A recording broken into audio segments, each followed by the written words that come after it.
Oh pardon, vous êtes là? Je m'excuse, je suis un peu ailleurs ces temps-ci. Je n'arrête pas de me poser des questions. Pourquoi mamie, maman, tante Clara, bref toutes les femmes de ma famille? Pourquoi aucune femme de ma famille ne s'est jamais mariée? Ça me perturbe. Pourtant ce sont des femmes fortes, indépendantes, des femmes de pouvoir. Toutes les femmes de ma famille sont très riches, elles ont réussi et se sont imposées dans tous les domaines allant de la politique avec ma tante Clara, à l'ingénierie avec ma mère. Une femme très intelligente. Mais toutes, je dis bien toutes, ont un point commun. Aucune ne s'est mariée. Aucune. Je veux dire, c'est très perturbant. D'autant plus que moi, Émilie, je suis en couple avec Julien et il veut qu'on se marie. Nous sommes ensemble depuis déjà 2 ans et demi, nous sommes très amoureux et nous n'avons jamais eu de problème. Je veux dire, jamais. Alors j'ai besoin de comprendre pourquoi aucune femme de ma famille ne s'est jamais mariée. Est-ce que c'est une malédiction? Dois-je m'inquiéter?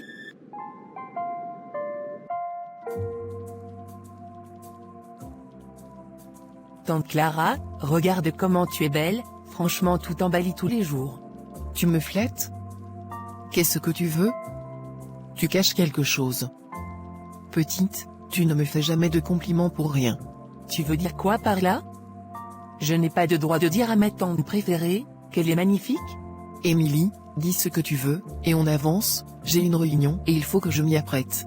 Tata. Je veux me marier? Julien a fait sa proposition. Il m'a offert une bague. Parle doucement, il ne faut pas qu'on t'entende. Tu connais maman et mamie et toutes les autres? Ce mot est interdit dans cette maison. C'est ça le problème, et j'en ai ras le bol. Pourquoi le mot mariage est tabou dans cette maison? Pourquoi? C'est censé être un des moments les plus magiques dans la vie d'une femme, épouser l'amour de sa vie, fonder une famille, dans l'amour et selon les règles de Dieu. Vous, dans cette famille, vous avez tous eu des enfants, mais où sont les hommes qui nous ont donné la vie? Que leur est-il arrivé? Pourquoi ce silence? J'ai posé des questions toute ma vie, et jamais de réponse. Ça suffit. Pourquoi personne ne parle? Qu'est-ce que vous cachez? Pourquoi ce mystère autour du mariage et des pères? J'exige des explications, maintenant. Marre de vos secrets. Je suis désolée ma petite. Mais il y a des choses qu'il vaut mieux que tu demandes directement à mamie ou à ta mère. Moi personnellement, j'ai essayé une fois de me marier et tout ne s'est pas passé comme je l'aurais voulu. Ma nièce.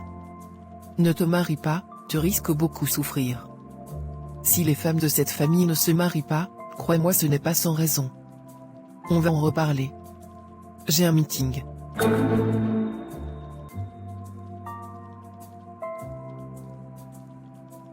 Tu veux vraiment savoir? Mamie. Je ne t'ai pas vue. Tu nous as entendus? Oui, Émilie. Je t'ai entendu et je pense qu'il est temps que tu saches pourquoi les femmes de cette famille ne se marient jamais. Tu as aussi le droit de savoir, je vais tout te raconter. Et après tu verras ce que tu vas faire de cette information. Merci mamie, j'ai vraiment envie de savoir. Ma douce Émilie, écoute-moi, le cœur lourd, notre famille porte une malédiction. Oui, une vraie malédiction.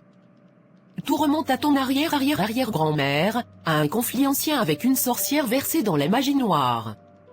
Je ne connais pas tous les détails, mais cette sorcière a jeté un sort funeste, aucune femme de notre lignée ne peut se marier. Jamais. C'est notre triste vérité. Nous avons tout essayé, Émilie. Toutes. Mais à chaque fois, c'est la même tragédie, les hommes qui nous aiment disparaissent. Certains meurent brutalement, d'autres s'évanouissent sans un mot, ou pire, deviennent violents après les vœux. Tout s'effondre toujours. Si tu insistes pour te marier, tu mets ton amoureux en danger. Je t'en prie, réfléchis, veux-tu vraiment risquer sa vie? Cette malédiction nous hante toutes. Baliverne. Mamie. Tu es une femme de science. Tu ne vas pas me dire que tu crois en cette théorie ridicule de magie noire ou je sais pas quoi. C'est absolument ridicule. Oui, je suis une femme de science. mais quand tu observes pendant un certain nombre de temps les mêmes effets résultant des mêmes actions, tu tires très vite des conclusions. Écoute mamie, merci de m'avoir dit tout ça. Je sais désormais que rien ne va m'empêcher d'épouser l'homme de ma vie. Je respecte que vous avez vos propres démons dans cette famille. Et que peut-être, vous êtes juste tombé sur de mauvais hommes. Mais bon. Je vais décider comme une grande fille. C'est que je dois faire ou non. Fais attention ma fille, ne joue pas avec des forces qui te dépassent.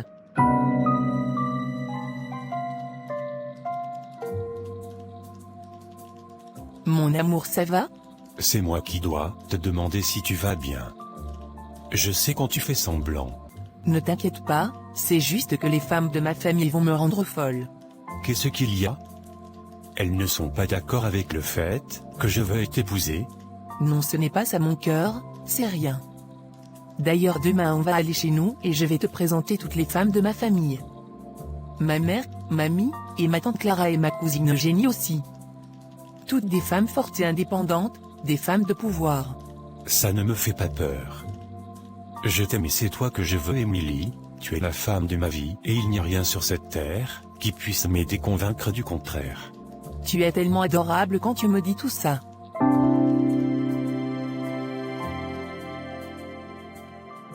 Elle est têtue. Malgré tout ce que tu lui as dit, elle veut quand même persévérer dans cette voie. Elle est exactement comme toi. Et on ne peut absolument pas lui en empêcher. Elle verra comme nous toutes les conséquences de tout ça. Mais maman écoute. Et si Émilie était celle qui est censée briser la malédiction familiale? Parce qu'on ne peut pas toute notre vie subir le poids de cette malédiction. Quelqu'un finira par briser tout ça. Et il faut que ça soit une de nous. Et j'ai l'impression que c'est Émilie. Moi-même à l'époque où je voulais me marier, je pensais que c'était moi. La personne qui allait briser cette malédiction, mais tu sais ce qu'il s'est passé. Émilie n'est pas spéciale. Émilie est née dans une génération de personnes qui n'ont pas peur de briser les règles. J'ai envie d'avoir espoir. Je suis trop vieille pour parler à de grandes filles. Après tout, nous allons rencontrer son petit ami ce soir.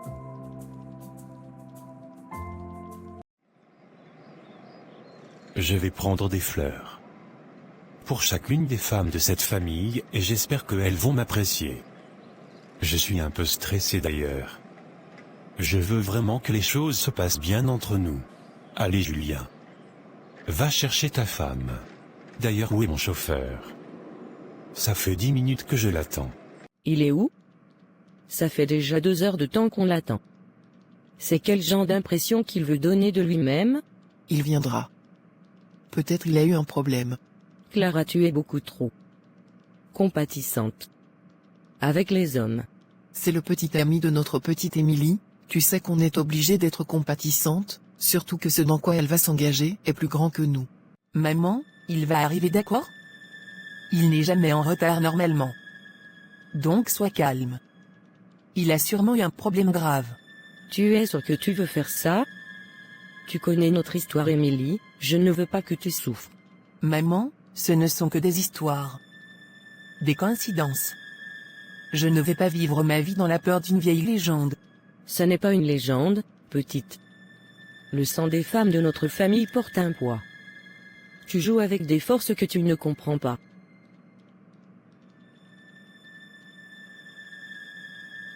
Tout va bien se passer maman. Et puis tu as toujours dit que je suis différente. Julien et moi, on va briser cette soi-disant malédiction, si elle existe même. Tu as entendu ce tonnerre? Oui, et ce n'est absolument pas de bon augure. Ce n'est qu'un tonnerre. Voyons, vous êtes tellement superstitieuse. Ces tonnerres ne sont jamais anodins. Ma fille, nous ne sommes pas seuls. C'est lui. Enfin. Alors. Jeune homme, comment tu vas? Je vais bien madame. Je suis sincèrement désolé d'être en retard de pratiquement 2 heures de temps. C'est que je me suis arrêté chez le fleuriste. Et j'attendais mon chauffeur qui n'est pas arrivé à temps. Quand il est enfin arrivé 10 minutes après, la voiture est tombée en panne et ensuite il a commencé à pleuvoir. Et il y avait un embouteillage de monstres. J'avais l'impression que tout se mettait en place pour m'empêcher d'être ici. Ne vous inquiétez pas. Certaines choses arrivent souvent. Au moment où les filles de cette famille décident de s'engager. Le plus important c'est que vous soyez arrivés sains et saufs. Et appelez-moi maman. Car vous allez très bientôt faire partie de cette grande famille, non? J'aime beaucoup votre fille. C'est l'amour de ma vie. Et je suis venu vous demander ce qu'il faut pour que je puisse rapidement faire d'elle ma femme. D'accord, parlez-moi de vous et de votre famille. Ça a été un plaisir de vous connaître. Bienvenue dans notre famille, vous êtes un type charmant. Merci beaucoup. Je reviendrai prendre la liste de la dot dans une semaine, avec ma famille donc tel que convenu.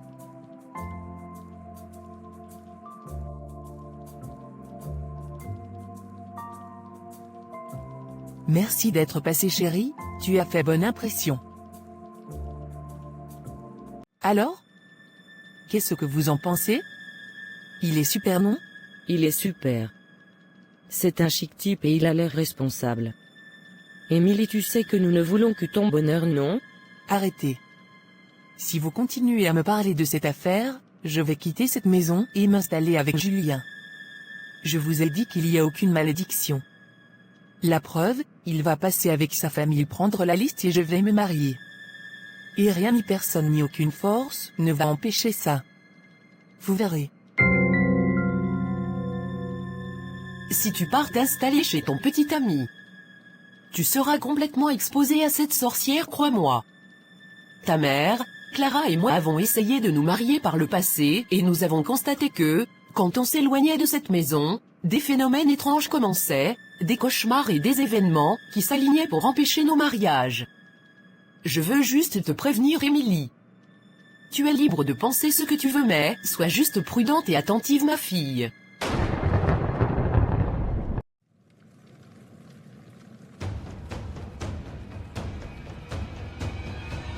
Il est temps pour moi d'intervenir. Une entêtée, hein? Ça promet. Je vais observer, voir comment cette malédiction va la frapper et comment elle se débrouillera. Jusqu'ici, aucune n'a cherché d'aide extérieure. Elle s'obstine tout à se marier, mais dès le premier obstacle, elle fuit. Pathétique. J'ai hâte de voir ce que celle-ci va faire. Tiendra-t-elle le coup ou craquera-t-elle comme les autres? La malédiction ne pardonne pas. Que le spectacle commence. Qu'est-ce qui m'arrive? Depuis un moment je suis toujours fatiguée et je fais des cauchemars. J'ai l'impression que je ne suis jamais seule dans cette maison. Je n'arrive même plus à avoir une nuit de sommeil complète. Je suis tellement inquiète. Ce matin, je me suis réveillée et j'ai vu, comme des griffures sur mon bras. Ça m'a tellement inquiétée. Je sais pas si je dors mal ou bien.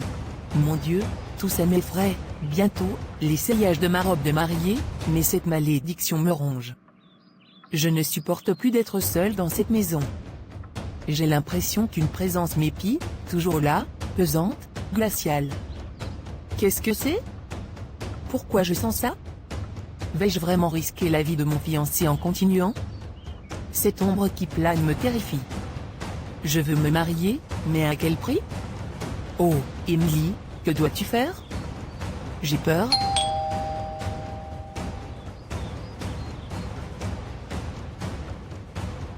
Ça va. Tu me sembles inquiète, chérie. Non, c'est rien, c'est juste que... Les cauchemars qui s'accumulent. Et puis regarde. Mon bras. Il y a des griffures et je ne sais pas d'où ça sort. Je suis si inquiète. C'est quoi ces griffures? Tu es sûr que tu ne me caches pas une liaison avec un autre homme? Quoi? Ça sort d'où? Je te parle de mes cauchemars et toi. Tu me parles d'un autre homme? Non mais ça ne va pas. Ça ressemble à des griffures masculines. Excuse-moi, c'est juste que je suis à fleur de peau aujourd'hui. Qu'est-ce qu'il se passe? Pourquoi tout s'écroule comme ça? J'essaie, et rien ne marche. À chaque fois, c'est l'échec, et je perds beaucoup d'argent ces temps-ci. Qu'est-ce qui cloche, bon sang? Je bosse au même rythme, avec la même énergie, rien n'a changé. Et mes collègues? Je les surpasse 4 fois, leur truc marche, eux. Mais moi, pourquoi tout foire? On dirait une malédiction qui me tombe dessus.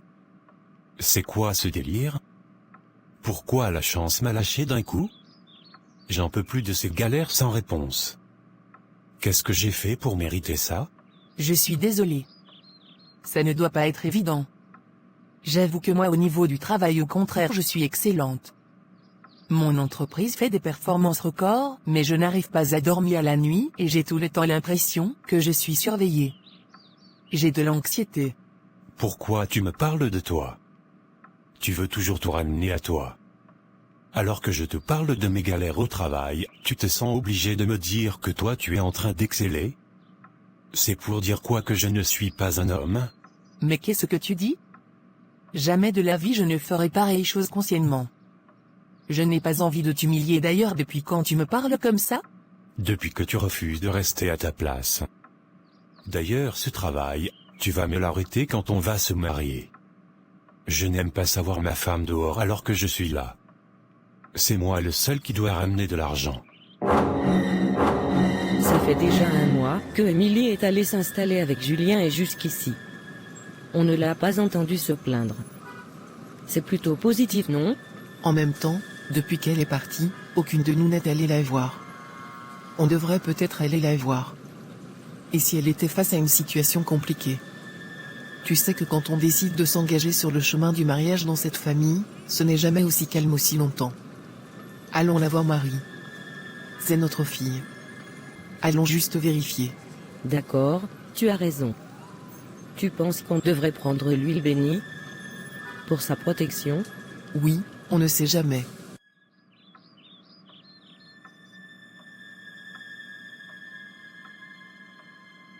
Merci tata Clara et maman d'être là. Si vous savez comment ça me fait extra plaisir de vous voir. J'ai tellement de choses à vous dire. Émilie, regarde-toi. Tu maigris à vue d'œil. Est-ce que tu manges même normalement? Oui tata Clara, je mange. Je t'assure, c'est juste que je n'ai pas un sommeil normal malheureusement. Je n'arrive plus à faire des nuits complètes. Qu'est-ce qui se passe? Pourquoi tu n'arrives plus à dormir? Ce n'est absolument pas normal. Tu le sais. Donc qu'est-ce qui se passe? Maman. Je fais des cauchemars chaque nuit. Et dans mes cauchemars je vois la même femme. Une femme âgée qui ressemble beaucoup à grand-mère. Dans mes rêves, elle me met en garde et me demande de ne pas me marier, sinon l'entité qui a lancé la malédiction viendrait me chercher. Chaque nuit depuis que Julien est passé avec ses parents prendre la liste de la dot, c'est la même chose. En plus Julien aussi a des problèmes. On dirait que ça s'enchaîne. Tu doutes toujours? Tu vois? Laisse-moi te dire, jeune fille, que ce rêve-là on l'a tous fait. Sans exception. N'est-ce pas, Clara? C'est vrai. J'avais fait ce rêve, ta mère et grand-mère aussi, suivi d'Angeline ta cousine. Bref, dans la famille, nous l'avons toutes fait. C'est un signal d'alarme. Y a-t-il eu d'autres événements? Oui. Julien commence à être très malchanceux. Lui qui est toujours si compétent, il perd des marchés, il chute littéralement et il perd beaucoup d'argent. Je m'inquiète pour lui. Et aujourd'hui, pour la première fois de sa vie, il a crié sur moi. Et il a été méchant. Jamais il n'avait fait ça. Mais qu'est-ce qui se passe? Je suis tellement désolée que tu aies à subir ça. Maman, tante Clara, y a-t-il pas un moyen de briser tout ça? Il doit toujours avoir une solution à tout problème. Je veux me marier et je veux avoir des enfants qui grandiront avec un père et une mère. C'est tout ce que je désire et je demande. Donc tu connais encore la route de chez moi? Adeline? Je m'excuse. Mais cette fois-ci, c'est vraiment urgent. Crois-moi, je ne dis pas ça à la légère. J'ai énormément de choses à t'avouer, des révélations qui pourraient tout changer. Et par-dessus tout, je veux que ma fille puisse se marier en paix, sans cette ombre qui plane sur nous. Il faut absolument trouver un moyen de briser cette malédiction une fois pour toutes. Pendant longtemps, j'ai cru que c'était impossible, que nous étions condamnés à subir ce sort. Mais aujourd'hui, Rien de grave ne semble se produire, ni autour d'elle ni concernant les préparatifs du mariage. Est-ce un signe? Peut-être que l'entité a enfin lâché prise, ou peut-être qu'elle attend son heure. Quoi qu'il en soit, je pense que c'est le moment d'agir, de tenter l'impossible pour libérer ma famille de cette malédiction. Le temps presse. Ta fille n'est pas en paix, renseigne-toi encore. Elle fait face à des difficultés en ce moment. De terribles difficultés. C'est juste qu'elle n'en parle pas. Essayez de vous renseigner. Tu sais ce que ça implique quand vous décidez de m'appeler. Va et renseigne-toi et ensuite si tu veux toujours que j'intervienne je le ferai. Parle également à tes enfants et mets-les en garde.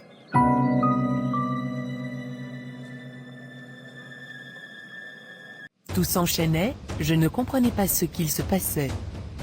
Mon petit ami a perdu son boulot du jour au lendemain. On l'a simplement viré, sans explication, sans rien, pourtant, c'était un employé exemplaire. Après ce licenciement injuste, il est devenu amer, refusant même de s'impliquer dans les préparatifs du mariage. Et moi, les cauchemars ont commencé à me hanter chaque nuit. Rien ne marchait, les salles qu'on réservait prenaient feu ou fermaient brutalement, les traiteurs voyaient leur nourriture pourrir en quelques heures, comme si quelque chose voulait tout saboter. Ça ne pouvait pas être une simple malchance. Et le pire, la goutte d'eau qui a débordé le vase. Ma robe de mariée que j'avais réservée s'est déchirée sans explication et on n'a pas où la recoudre après. C'était de trop, je devais trouver une solution. Car pour moi cette malédiction était bien réelle. Alors je me suis mise à chercher une solution spirituelle. Vous êtes pensive madame. Ça ne va pas? Eleanor. Il faut que tu m'aides. Dites-moi comment? Je veux que tu m'aides à trouver quelqu'un qui peut briser une malédiction transgénérationnelle. Une malédiction vieille de beaucoup d'années. D'accord. Ma mère connaît ce genre de personnes, moi je n'ai pas l'habitude de les côtoyer, ce sont des mages, ils regardent et brisent des malédictions et des sorts de blocage. Je dégage ça et je te tiens informé. J'ai très peur, mais je n'ai plus le choix. Julien tombe tout le temps malade, mes rêves sont hantés par une femme voilée, cette personne que tu connais sera ma dernière chance de comprendre ce qui nous arrive et de briser une bonne fois pour toutes tout ça. Merci d'avoir accepté de me voir monsieur. Je sais pourquoi tu es là petite. Alors monsieur, je vous en supplie, dites-moi ce que ça signifie. Il y a cette femme dont je ne connais pas le nom, je la vois dans mes cauchemars. Elle murmure que mon sang lui appartient. Ma grand-mère refuse de parler, ma mère me cache des choses, et Julien, il change, il s'éloigne de moi. Qu'est-ce qui m'arrive-t-il? Jeune fille, est-ce que la femme, que tu vois souvent dans tes rêves c'est celle-ci? Oui, c'est elle. Exactement. Assieds-toi, petite. Tu veux des réponses, mais elles vont peser lourd. La Else Gendirier photo, elle ouvre une porte qu'on ne traverse pas sans en payer le prix. Tu es sûre d'être prête? Je n'ai plus rien à perdre. Ma robe de mariée a été déchirée, Julien doute de nous, et j'ai des griffures sur les bras sans savoir d'où elles viennent. Je veux la vérité. Qui est cette femme? Et pourquoi ma famille est maudite? Et plus important, comment briser tout ça? La femme que tu vois est Adeline Lavaux, qui était ta trisaïeule, une prêtresse vaudou comme on n'en voit plus. Dans les années 1880, elle était respectée et crainte. Les gens venaient de partout pour ses remèdes, ses visions, ses rituels. Mais Adeline, elle portait une blessure profonde. Son mari, ton trisaïeul, l'a abandonnée avec 3 fillettes, livrée à elle-même dans un monde cruel. Elle a juré que plus jamais une femme Lavaux ne souffrirait à cause d'un homme. Alors, elle a fait quoi? Une sorte de sortilège? Pas un sortilège, Émilie. Un pacte. Une nuit, dans un cimetière oublié, Adeline a invoqué une entité ancienne, qu'on appelle la Dame Voilée. Une la puissante, ni bonne ni mauvaise, mais avide. Adeline lui a offert son sang, et celui de toutes les filles Lavaux à venir, en échange d'un don, la force, l'indépendance, le talent. Vous, les femmes Lavaux, vous brillez comme des étoiles, mais il y avait un prix. Quel prix? Dites-le-moi. Aucun homme ne peut vous lier. pas de mariage, pas d'amour durable. Toute femme lavaux qui essaie, attire la colère de la dame voilée. Elle veille, Émilie. Elle veille sur son pacte comme une mère sur son enfant. Et elle punit celle qui ose le défier. Attendez, vous voulez dire que toutes ces années, ma grand-mère, ma mère, ma tante, elles ont vécu seules à cause d'un marché passé il y a plus d'un siècle? C'est insensé. Pourquoi personne n'a essayé de le briser? Oh, elles ont essayé, petite. Ta tante Clara? Elle ne t'a jamais raconté, hein? Elle était fiancée, il y a 20 ans. Un garçon nommé Thomas, doux comme l'aube. La veille de leur mariage, il est mort. Une chute, en pleine nuit, sans explication. Et ta mère, Marie, elle ne t'a pas dit pour ton père, n'est-ce pas? Mon père? Maman dit toujours qu'il est parti avant ma naissance. Qu'il ne voulait pas de nous. C'est ce qu'elle raconte pour te protéger. Ton père, Étienne, aimait ta mère plus que tout. Ils ont voulu se marier, eux aussi. Mais la nuit de leur fiançailles, il a disparu. On n'a jamais retrouvé son corps. La dame voilée ne laisse pas de traces, mais elle laisse des blessures. De terribles. Elle a tué mon père? Cette dame voilée l'a tué? Pitié, aidez-moi à briser ce pacte qui nous prend notre bonheur. Ce pacte égoïste que ma trisaïeule a fait et qui nous condamne à chaque fois. Écoute-moi bien, Émilie. La dame voilée n'est pas une force qu'on défie comme ça. Briser le pacte, c'est possible, mais le prix est toujours plus grand que ce qu'on imagine. Adeline a scellé votre sang dans un rituel de sang. Pour le défaire, il faut offrir quelque chose d'égal, ou de plus précieux. Quoi? Qu'est-ce qu'elle veut? Ma vie? Celle de Julien? Dites-le-moi, je ferai ce qu'il faut. Je ne peux pas te le dire, petite. La dame voilée choisit elle-même. Mais je te préviens, si tu vas plus loin, elle viendra à toi. Et quand elle viendra, elle te regardera dans les yeux, et elle saura ce que tu chéris le plus. C'est ça qu'elle prendra. Je ne peux pas abandonner. Julien est tout pour moi. Et ma mère, elle souffre, je le vois. Je ne veux pas qu'on vive comme ça, prisonnière d'un pacte qu'on n'a pas choisi. Alors sois prête parce que nous allons l'invoquer. On va se rendre au cimetière ce soir à minuit, tu verras la tombe de ta trisaïeule, celle qui vous a lancé cette malchance, tu vas offrir ton sang et appeler la dame voilée, tu devras être aussi courageuse que tu l'es actuellement, mais souviens-toi, une fois que tu l'invoques, il n'y a plus de retour en arrière. C'est terminé.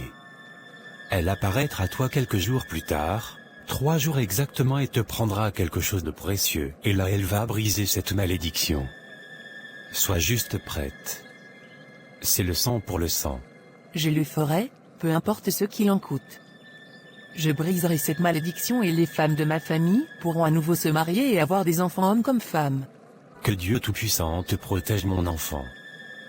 Parce que ce que nous allons faire n'a rien de simple. Je ne comprends pas ce qui m'arrive. J'étais en train de travailler, en plein débat politique, tu connais, et je me suis soudainement écroulé. Je n'ai pas compris ce qui s'est passé. Justement.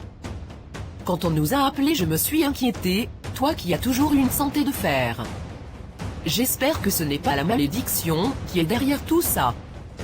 Depuis un moment, une série d'événements bizarres se succèdent. Justement, je m'inquiète pour elle, maman, j'ai un mauvais pressentiment. Très mauvais. J'ai peur, je suis angoissée. J'ai demandé à Clara de partir voir comment elle va. Parce que j'ai également le même mauvais pressentiment.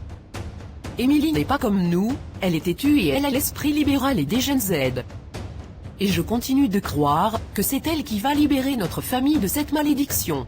En attendant, maman, que quelqu'un aille voir comment elle va. Je suis prête. Pour Julien, pour ma mère, pour nous toutes. Émilie, souviens-toi, ton sang appelle la dame voilée. Offre-le avec intention, mais garde ton cœur fort. Elle cherchera ta faiblesse. Une fois que tu l'invoques, il n'y a plus de retour en arrière. Tu oses défier le pacte scellé par ton sang? Adeline m'a donné votre lignée. Pourquoi crois-tu pouvoir changer ce qui est écrit?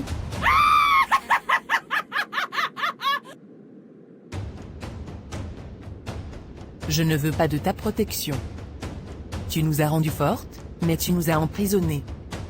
Aucune femme Lavo n'a pu aimer librement à cause de toi. Libère-nous. Libéré? Le don d'Adeline vous a fait briller. Sans moi, vous seriez faible, vulnérable, à la merci des hommes qui brisent, manipulent et détruisent la vie de femmes. Je vous ai rendu riche. Des femmes respectées et craintes. Et toi, petit effronté, tu veux briser le pacte? Offre-moi quelque chose d'égal. Le sang pour le sang.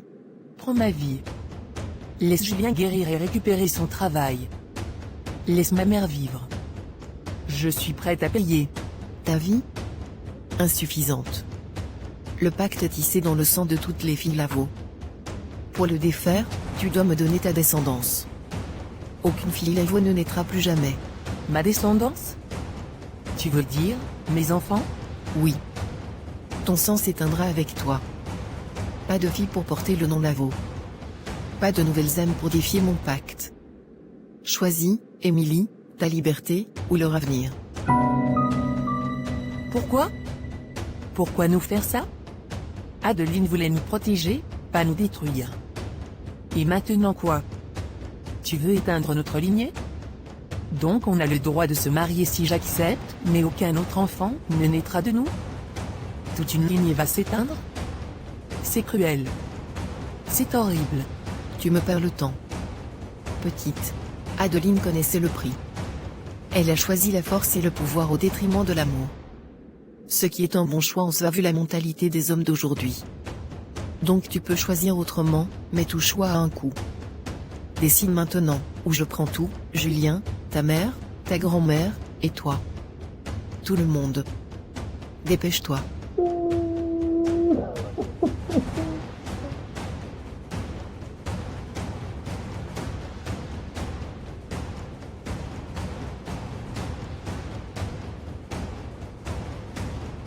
Est-ce que tu es prête à sacrifier la vie amoureuse de toute ta lignée Adeline Lavo? Est-ce que tu es prête à ce qu'aucune des femmes de ta famille ne se marie jamais? Est-ce que tu es prête à donner ton sang maintenant pour sceller cette malédiction? Oui, je suis prête. Les hommes? Des salopards. Des parvenus. Des infidèles. Ils exploitent les femmes pour grappiller tous les privilèges dans cette société pourrie. Une société qui nous traite comme des sous-citoyennes, qui réduit les femmes fortes à l'ombre des hommes. On n'est que des déchets à leurs yeux. À quoi bon en vouloir? Juste pour pondre des enfants? Eh bien, je suis prête à sacrifier ça. Pas seulement pour moi, pour toute la lignée qui suivra. Plus de femmes soumises, plus de victimes. Je sacrifie tout. Tout. Alors sois. Aujourd'hui, je maudis ta lignée pour l'éternité. Aucune femme Lavo ne connaîtra l'amour, aucun homme ne l'approchera. Condamnées à la solitude, elles régneront dans la puissance, l'indépendance et la richesse. Je veillerai sur elles. Et tout homme assez fou pour tenter de les épouser mourra d'une mort lente, ou pire, je jouerai avec son âme comme il me plaira.